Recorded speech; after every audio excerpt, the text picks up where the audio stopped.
NGO yang bergerak bebas, kumpul ahli, kempen dan sebagainya juga tidak berdaftar.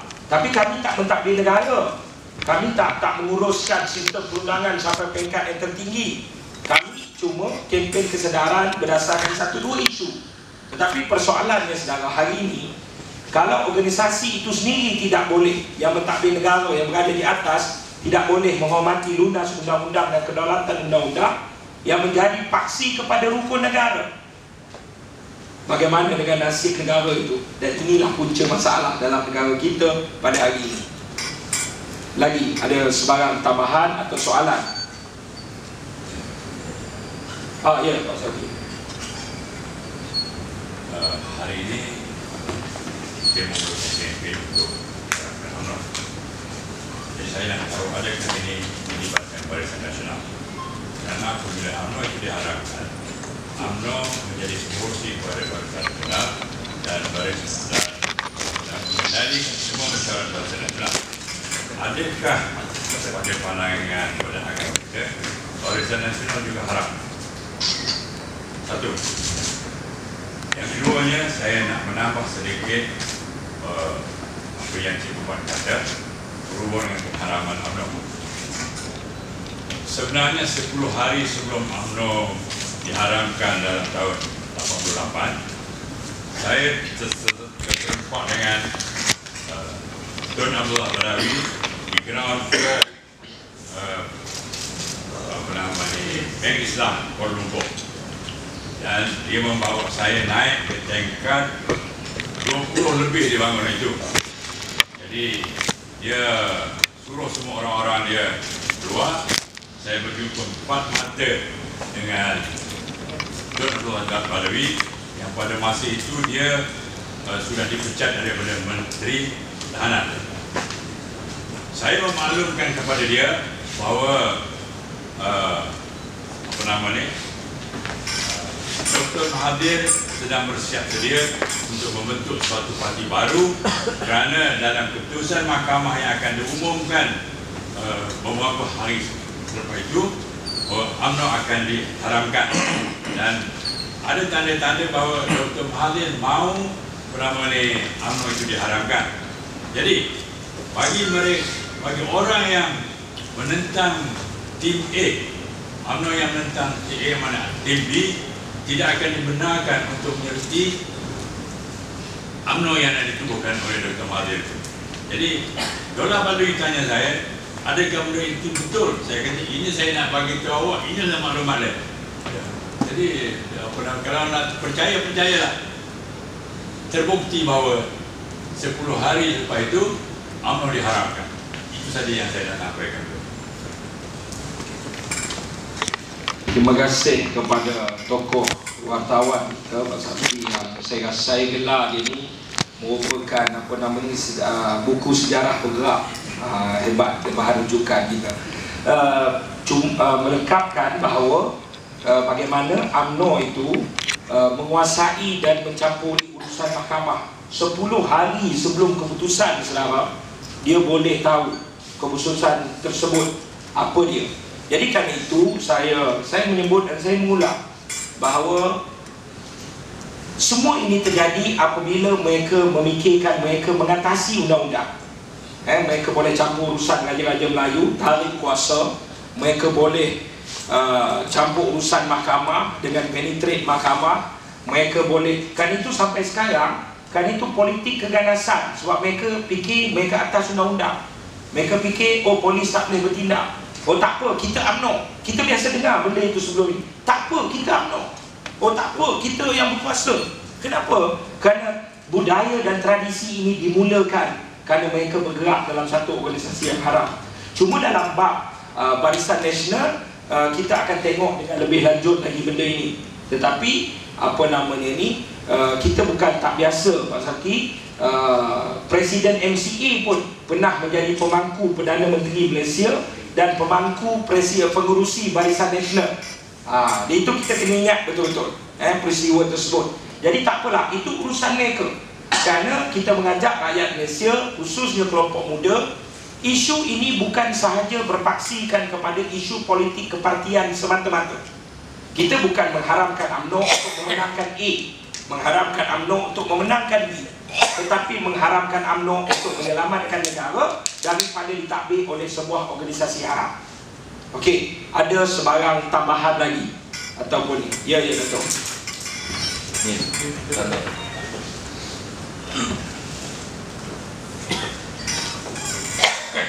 Saudara-saudara sekalian, sebenarnya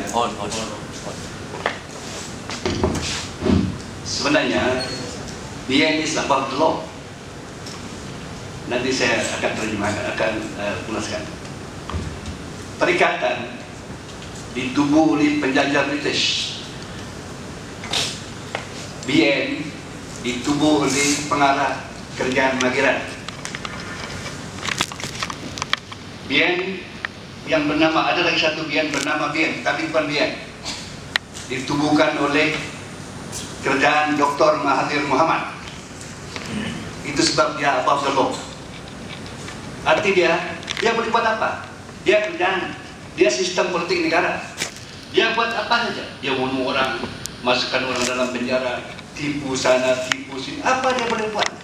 Buat ini, amalkan parti yang haram. Misalnya ini perkara 20, ini pelembagaan UMNO tidak boleh bawa kes UMNO ke mahkamah. Jadi it is above the law. So oleh sebab itu kita punya perjuangan bukan menukar kejadian. Kita punya perjuangan menukarkan sistem yang above the law ini. Terima kasih. Terima kasih orang lama kita, Datuk Yahya Lampung, pimpinan daripada Negeri Sabah, yang saya rasa merupakan pandangan yang cukup jelas. Perjuangan kita bukan setakat untuk menukar A kepada B, tetapi untuk menukarkan sebuah sistem supaya punya sebuah negara yang ditakbir pada lunas perundangan, yang undang-undangnya merupakan kedaulatan paling tinggi yang perlu menjaga negara tersebut. Jadi saya persilakan ada pandangan lain. Wartawan ada sebarang soalan?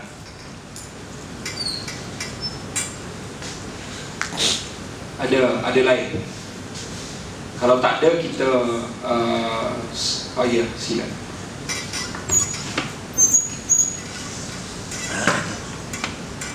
Assalamualaikum warahmatullahi wabarakatuh.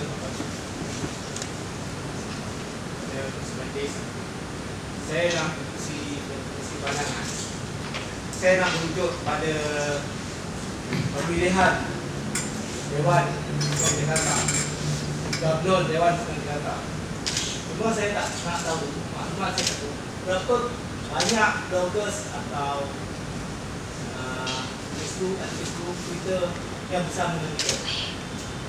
Sebab melalui pemilihan Dewan Perwakilan Jakarta, Jokowi dan dia melawan pada pihak yang tiada. Jadi Fauzi Bowo yang Gabungan tiada, dan dia menggunakan bloggers, Twitter dan Facebook seluruh Indonesia untuk menyokong dia. Dan Fauzi Bowo menyediakan semua tycoon, semua advokat untuk menyokong dia, dan akhirnya Jokowi berjaya.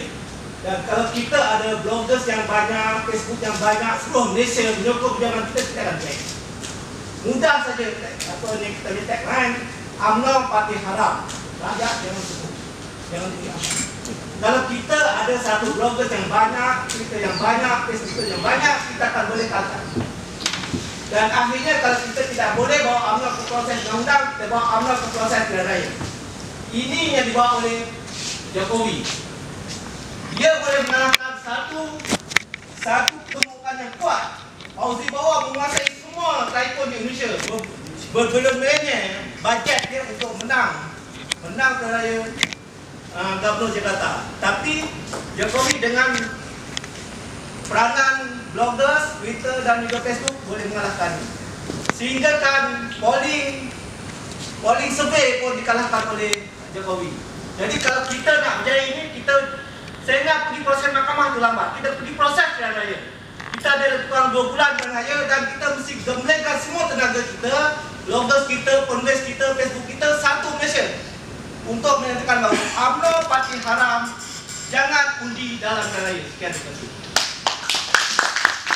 Terima kasih Sarah Hasni yang juga merupakan pejuang bahasa kita yang menggerakkan NGO memperjuangkan bahasa. Pandangan yang kita terima, dan kali itulah kita turun ke peringkat bawah dan sebagainya. Bermula daripada 24 hari bulan yang lepas, kita bertemu dengan seramai mungkin, cuba memujuk dan lebih penting memahami, sebab benda ini quite technical, supaya perdebatan dalam Facebook tu dia panjang. Dia mudah, kadang-kadang ada sahabat-sahabat UMNO yang kesian saya tengok mereka, oh Cikgu Bat, ketika UMNO haram tahun 88 dia hisap puting lagi. Ya betul, ketika 88 saya hisap puting lagi. Tak, saya tak hisap puting lagi lah. Tapi terlalu kecil, saya mungkin main api pada anak kecil, main api pada ketika tu kan. Tapi benda ini tak mudah, tak susah. Dia tidak perlu berpolitik pada ketika itu untuk mengetahui bahan sejarah, terakam, dan kemudian yang kita buat ialah implikasi pada hari ini. Jadi oleh kerana itu kita kena memahami, dan saya mohon untuk semua, dan saya minta untuk kita bergabung dalam satu laman Facebook. Dia ada fan page-nya yang namanya UMNO Parti Haram. Facebook, pergi search UMNO Parti Haram, klik like di situ, dan kita bergabung seramai mungkin di situ. Maklumat dan sebagainya akan tersebar daripada situ. Okey, saya bagi saudara Eddie sekejap sebelum saya gulung dan memulakan semula kepada saudara Tamizi. Okey, Assalamualaikum. Saya ingin menambah sedikit apa yang dijelaskan oleh Cikgu Bat. Mungkin apa yang pandangan saya ini membuatkan semua lebih jelas. Seperti yang Cikgu Bat cakap tadi, hanya suku sahaja cawangan UMNO yang berdaftar dikatakan dibuat syariat, dan 3 suku selebihnya adalah cawangan yang haram, yang tidak sah. Jadi bagaimana boleh berlaku macam tu? Saya melihat ketika UMNO diharamkan tahun 88, maknanya UMNO yang lama tu semua haram. Maknanya semua cawangan seluruh negara ni jadi haram ketika tu.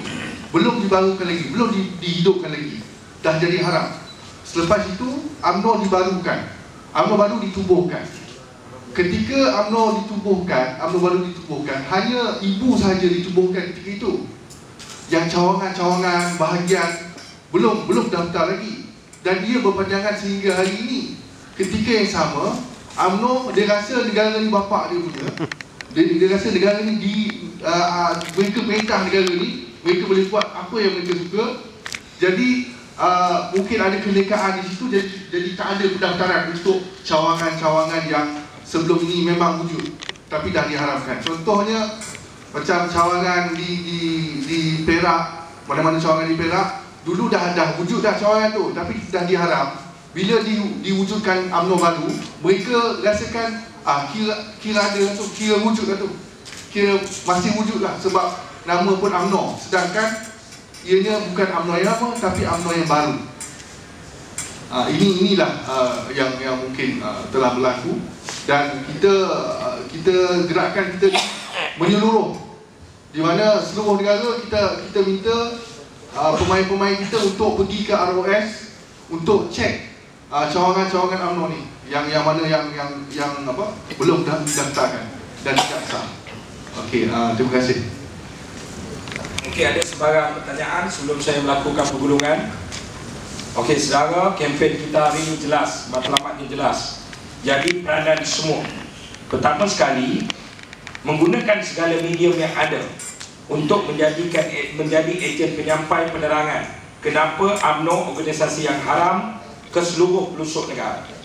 Yang kedua, saudara, menggerakkan desakan carian status cawangan UMNO di peringkat masing-masing. Gunakan borang pertubuhan 27, isi sendiri, buat carian cawangan UMNO tempat anda, hantar ke pejabat pendaftar pertubuhan, dapatkan respon bertulis serta cop rasmi, scan dokumen tersebut dan hantar ke email haramkanumno@gmail.com. Maksud saya, pergi ke laman web pendaftar pertubuhan, download borang pertubuhan 27 atau pergi ke pejabat mana-mana pejabat pendaftar pertubuhan, ambil borang pendaftaran 27 namanya. Isi borang tersebut. Contohnya saudara duduk Ceras Baru Bukit B, dan di situ ada cawangan UMNO Ceras Baru Bukit B. Isi borang supaya saudara boleh akses carian tersebut, maklumat pendaftaran cawangan UMNO Kampung Ceras Baru Bukit B. Saudara boleh dapat sijil pendaftaran, saudara boleh dapatkan maklumat jawatan kuasa, saudara boleh dapatkan saudara maklumat status pendaftaran, sama ada terbatal, tidak berdaftar langsung ataupun bermasalah. Saudara cuma tak boleh dapatkan laporan keuangan, itu rahsia, saudara tak boleh dapat. Tapi yang lain, mengikut akta pertubuhan, seluruh rakyat Malaysia boleh membuat carian. Pergi buat carian, dapatkan jawapan mereka apa, minta cop di borang tersebut, minta respon mereka. Setelah itu, hantar semula borang itu melalui email, masuk dalam scanner, scan dan hantar kepada haramkanamno@gmail.com. Yang ketiga saudara, gerakan Haramkan UMNO ini juga memohon kaki tangan pejabat pendaftaran agar dapat menghantar email secara sulit. Maklumkan kami maklumat berkaitan pendaftaran UMNO yang tidak sah berbagai peringkat ke email haramkanamno@gmail.com. Yang keempat, bersedia untuk memobilisasi rakyat pada tahap maksimum. Kita juga selain daripada semua ini merupakan proses referendum untuk menggunakan proses pilihan raya menolak organisasi haram sebagai pentadbir negara. Kita juga akan menggunakan proses mahkamah, dan sudah tentu strategi mahkamah kita kali ini akan mengejutkan mereka. Saya sebut, cuma yang saya boleh sebut ialah kita tidak akan menggunakan ahli UMNO untuk masuk petisyen mahkamah Haramkan UMNO. Kita akan pergi mengikut pintu yang lain, yang insya-Allah segala usaha ini bukan untuk menewaskan UMNO dan memenangkan mana-mana parti politik. Itu mungkin kesan secara tidak langsung, tetapi sasaran kita yang sebenarnya ialah, mauduk kita yang sebenarnya ialah menolak organisasi haram daripada menjadi pentadbir negara. Jadi saya ucapkan terima kasih kepada semua yang sudi hadir hari ini. Pagi ini hari Ahad, keduri kahwin banyak, cuti sekolah, tapi saya ucap terima kasih kerana dapat sudi hadir juga bersama pada pagi ini. Saya serahkan semula kepada rakan saya, merupakan kepala penghulu kepada gabungan blogger Revolusi 13 untuk membuat rumusan program kita pada hari ini. Terima kasih kepada Cik Ubat. Tidak ada rumusan, telah dirumuskan oleh Cik Ubat tadi, tapi saya tertarik dengan pandangan daripada saudara Hosni tadi bahawa UMNO parti haram, jangan undi UMNO. Jangan undi UMNO ialah jangan undi BN dalam PRU 13 yang akan datang. Mungkin itu tagline yang bagus untuk kita kemukakan dalam kempen-kempen kita di blog, Twitter dan juga Facebook. Selepas ini mulai daripada saat ini, saya bagi pihak majlis mengucapkan banyak terima kasih kepada warga media terutamanya. Semoga dapat melaporkan yang terbaik bagi membantu kami untuk berdiri di landasan undang-undang yang sebenar. Seperti mana kata Cik Ubat tadi, kita bukan untuk mengangkat satu pihak yang lain atau menurunkan satu pihak yang lain, tetapi isu yang paling besar ialah UMNO tidak menggunakan undang-undang yang sedia ada untuk berdiri, kerana ia adalah sebuah kerajaan parti tunjang Barisan Nasional tetapi tidak berdiri di atas lunas undang-undang. Dalam arti kata yang lain, tidak menghormati kedaulatan undang-undang yang mereka cipta yang menjadi tunggak di dalam negara kita. Jadi itu saja setakat ini. Saya mengucapkan terima kasih kepada blogger, Facebooker dan rakan-rakan media yang sudi hadir dan menunggu begitu panjang satu sidang media kepada wartawan terpanjang mungkin barangkali, kerana penggal pihak raya juga penggal yang terpanjang habis sampai secara automatik. Mungkin juga sidang PC juga habis kepada sidang otomatik juga pada pagi ini insya-Allah. Jadi assalamualaikum warahmatullahi wabarakatuh.